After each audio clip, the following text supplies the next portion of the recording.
Olá você, eu falo do país onde tem tanta gente ruim pra morrer e vai morrer justo o Gugu. Você está no Vino Série, um canal pra gente falar de série enquanto bebe vinho. Hoje eu não tô bebendo vinho porque eu tô gravando esse vídeo de manhã, né? Então até eu tenho limites. O vídeo de hoje também não é sobre uma série, é pra gente relembrar a trajetória do Gugu, que infelizmente morreu esse final de semana num acidente na casa dele em Miami. Aliás, o jornalismo se atrapalhou inteiro pra falar do Gugu, né? Pelo amor de Deus, mataram o homem umas 15 vezes em uma hora. Eu não sei vocês, mas boa parte da minha infância eu acompanhei o Gugu na televisão, não só no Domingo Legal, mas um monte de programa que ele fazia no SBT. O Gugu tinha algo de infantil, mas sem ser bobo, alguma coisa carismática ali nele. Ele era um bom comunicador, tinha uma coisa boa nele. Então por isso ele esteve presente na vida das pessoas durante muitos anos. Ele era o pesadelo da Globo, o pesadelo do Faustão, porque ele passava o Domingão do Faustão semana após semana, todo domingo. Teve ano que o programa ficou 48 semanas na frente do Faustão. Isso é impressionante se você pensar no SBT de hoje. Mas vamos começar do comecinho. O Gugu desde criança queria ser um comunicador, né? Então ele escrevia cartas pro Silvio Santos pedindo emprego. Olha só o que é ser empreendedor. Aí ele começou a trabalhar com, atenção, 14 anos, como assistente de produção e auxiliar de escritório no programa Domingo no Parque, que era apresentado pelo Silvio. Ele já tava aí ligado nesse negócio de reforma da Previdência, ele sabia que tinha que começar cedo o negócio. Aí lá em 1981 ele consegue um programa só dele chamado Sessão das 10 Premiada. Era um programa que dava prêmio para as pessoas durante o intervalo dos filmes que passavam à noite, mas a pessoa tinha que adivinhar a palavra-chave do dia. Em 1982, o Gugu começa a chamar mais a atenção do Silvio porque ele queria um programa à noite, né? Um programa aos sábados à noite. Aí o Silvio falou assim, Gugu, vem aqui,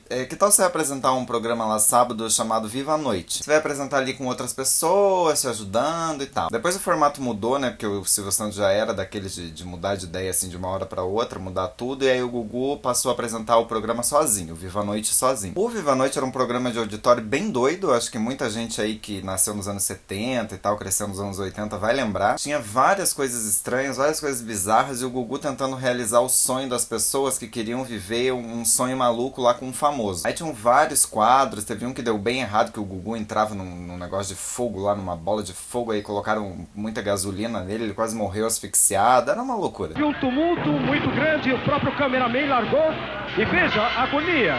O momento em que eu saí, que nesse instante estava quase que asfixiado, tentei tirar o capacete com muita vontade, tentei tirar e acabei queimando os dedos. Ao mesmo tempo, o Gugu continua fazendo parte do Domingo no Parque, apresentado pelo Silvio, mas nos bastidores, ali auxiliando na produção, e editando e sendo repórter da Semana do Presidente, a mando do Silvio Santos durante a gestão do Figueiredo, do presidente Figueiredo. A Semana do Presidente era um boletim lá do SBT, uma coisa escrota, em que ficava puxando saco de presidente militar, né, que é bem a cara do Silvio Santos. E aí, durante o intervalo do programa do Silvio, ele ficava falando lá os benefícios do presidente. Muito que bem, foi mais ou menos nessa época aí que o Gugu começou a ser conhecido como um grandíssimo de um hitmaker, porque ele lançou nada mais, nada menos que os grupos brasileiros Dominó e Polegar, surfando aí no sucesso dos menudos da época. Ele pensou, vou criar aqui uma boy band brasileira, não vou ficar dando papa gringo não. E deu muito certo, porque aí ele montou uma produtora, os dois grupos estouraram no Brasil, e aí ele aproveitou também e lançou o grupo feminino, né? Lançou o Banana Split, lançou o Marcelo Augusto. Quem lembra? Tô falando, empreendedor. Aí em 1987 a gente tem um plot twist, tem uma reviravolta. O Gugu tava no auge com o Viva a Noite, ele liderava os sábados à noite e fazia o Faustão, que apresentava o Perdidos na Noite, ficar bem preocupado. Aí, menina, a Globo chegou e chamou o Gugu pra conversar. Falou, vem cá, que tal você apresentar um programa lá domingo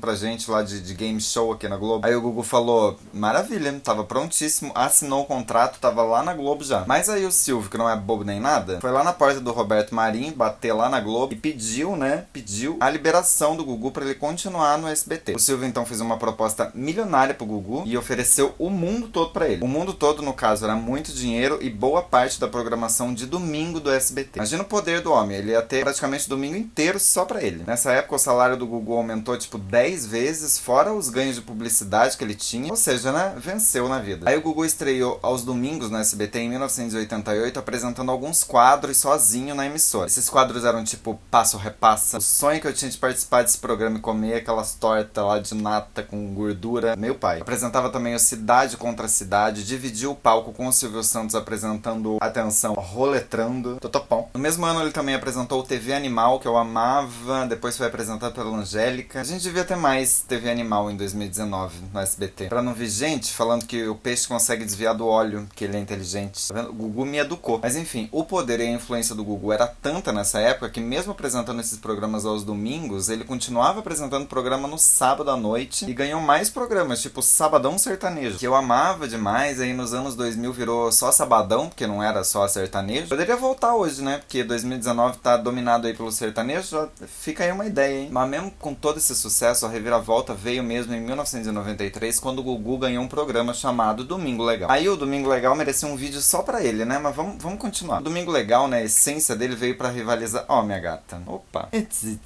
O Domingo Legal veio pra rivalizar diretamente com o Domingão do Faustão, que tava fazendo bastante sucesso já nessa época. E olha a ironia, o Domingão do Faustão poderia ter sido do Gugu, né? Porque a Globo chamou ele pra apresentar um programa no domingo, lá naquela época, que o Silvio falou, não, vai ficar aqui. Então você veja as ironias do destino. Mas aí os anos 90 foram dominados pelo Gugu. No começo dos anos 2000 também, aí o Gugu incomodou demais a Globo. O Gugu tinha picos de 40 pontos. Pensa. O Domingo Legal deu um furo de reportagem ao vivo sobre a morte dos Mamonas Assassinas no dia que aconteceu. E aí tinham vários quadros maravilhosos, né? Tipo o táxi do Gugu, saudades, Gugu na minha casa. Putz, era o meu sonho. O meu sonho. Ele ia na casa das pessoas lá, conversar com as pessoas, e se você tivesse um produto do Gugu, um disco do Gugu, alguma coisa licenciada pelo Gugu, você ganhava todos os brinquedos dele, todos os brinquedos da Estrela que levavam o nome dele, e era tipo um caminhão de brinquedo. Meu sonho. Meu pai. Eu tinha vários brinquedos do Gugu em casa que meu pai me dava, como uma grande criança mimada que fui. Tinha disco do Gugu. Eu tinha o Pintinho Amarelinho, esse grande hit nacional. Mas o Gugu nunca foi pra Matinhos, não, no Paraná, que era onde eu morava. Tinha outros quadros ótimos, tipo Sentindo na Pele, em que o Gugu passava ali por uma dificuldade, né? Fingia ser morador de rua. Maravilhoso. Tinha disputa entre artistas no palco que ficavam lá 200 horas sentados naquele banquinho lá no palco, vendo as grandes atrações. Tinha a prova do tato, né? Em que os famosos tinham que enfiar a mão lá em alguma coisa, né? Pra um bicho, num troço, e adivinhar o que era. Tinha a prova da bexiga, que era maravilhosa, que uma pessoa ficava sentada, né? Geralmente um homem, daí uma mulher tinha que correr, pegar uma bexiga e sentar no colo do homem pra estourar a bexiga. Tinha o teste do batimento cardíaco, em que um homem e uma mulher ficavam sentados enquanto uma outra pessoa na sua frente fazia um striptease, e aí ganhava quem ficava com o batimento cardíaco mais baixo. Complicava quando eles mudavam, e aí o homem ficava vendo um outro homem fazendo striptease, aí o batimento cardíaco aumentava. Esse programa deve ter tirado muita gente do armário. Gugu inclusivo. Claro, pelo amor de Deus, não vamos esquecer da banheira do Gugu, em que as pessoas mergulhavam lá numa banheira, né, de sunga, de biquíni, pra buscar sabonete, enquanto uma outra pessoa tentava, né, evitar que você pegasse o sabonete. Ah, que coisa incrível. O Domingo Legal também tinha o quadro Bom Dia Legal, que era apresentado pelo Otávio Mesquita no começo, depois pelo E.T. Rodolfo, saudoso E.T. Rodolfo, que o Gugu também que descobriu, e eles acordavam famosos, né, eles iam na casa das pessoas com a corneta, pá, e acordava lá as pessoas. Eu lembro quando eles acordaram as Chiquititas, e foi uma coisa super fake, porque eles montaram lá como se elas dormissem no próprio cenário da novela. Foi um dia que eu fiquei sentado na frente da TV por horas, só pra ver as Chiquititas acordarem. Eles também acordaram uma Maguila, que eu lembro que ele levantou e tinha uma arma, tentou dar um soco lá no Rodolfo, assim, é qualidade. O Gugu também descobriu uma criancinha chamada Dani Boy, que se vestia de Gugu e ficava do lado dele tipo um mini Gugu lá, sendo um assistente de palco, assim, uma criancinha. O Gugu também fez muito sucesso na música, né, com o Pintinho Amarelinho, o Baile dos Passarinhos. Era baseado numa música chamada Chicken Dance. O álbum dele, o Gugu para as Crianças, vendeu tipo 100 mil cópias. Ele trabalhou no cinema com a Xuxa, com a Angélica, com os Trapalhões. Ele era muito amado. O Gugu também tinha revista em quadrinho, fora um monte de brinquedo. Ele era licenciado inteiro.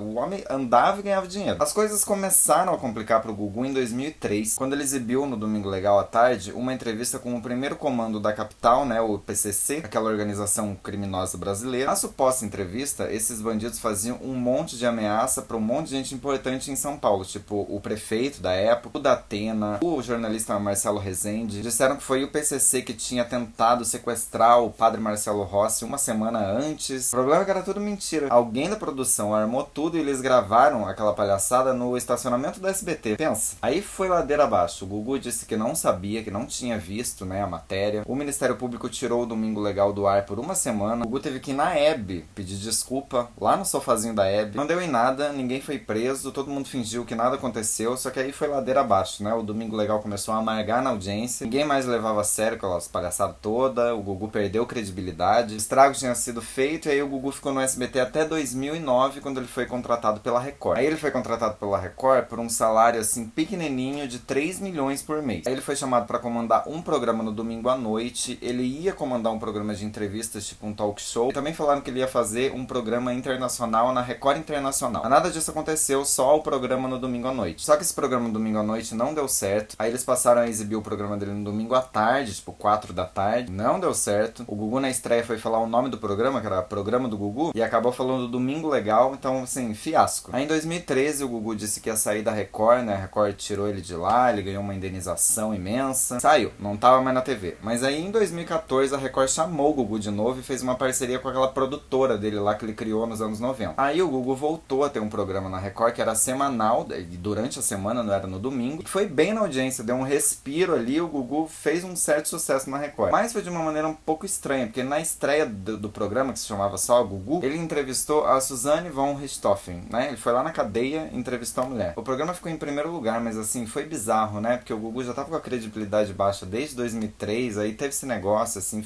e foi uma entrevista estranha. Depois ele começou a entrevistar ainda mais criminosos, né? Famosos aí no Brasil. Aí o programa ficou no ar até 2017, passou por umas mudanças ali de formato e acabou. Atualmente o Gugu apresentava o Canta Comigo e o Power Couple Brasil na Record. Ele tava indo bem nesses realities, né? Porque ele é um bom apresentador, um bom comunicador, então tava dando certo. O Gugu é considerado um dos comunicadores e apresentadores mais consagrados da história da televisão. Se não fosse esse deslize aí do PCC em 2003, ele tava sendo cotado assim naturalmente para ser o sucessor do Silvio Santos. Eu lembro de muita história engraçada assistindo o Gugu, lembranças boas, assim, lembranças agradáveis na frente da TV assistindo o Gugu. Ele fez parte da minha infância por muito tempo. Acho que ele tem essa coisa de remeter mesmo a uma infância, né, para quem foi criança na época, para uma infância boa. Para os adultos, talvez uma época um pouco mais divertida, um pouco mais leve. Só sei que vai deixar saudade. Eu sei que muita gente já não viu o Gugu no ar, mas é uma lembrança boa e eu acho que ele é um cara muito importante para a televisão brasileira, e quando acontecem essas tragédias, a gente acaba refletindo, né, pensando um pouco na história da pessoa, tudo que ele fez para a televisão brasileira. Eu acho que muito programa hoje não existiria se não fosse o Gugu, pro bem ou pro mal. Ele redefiniu várias coisas na televisão. Então é isso, Gugu deixa saudades aí, mais uma tragédia, né, 2019.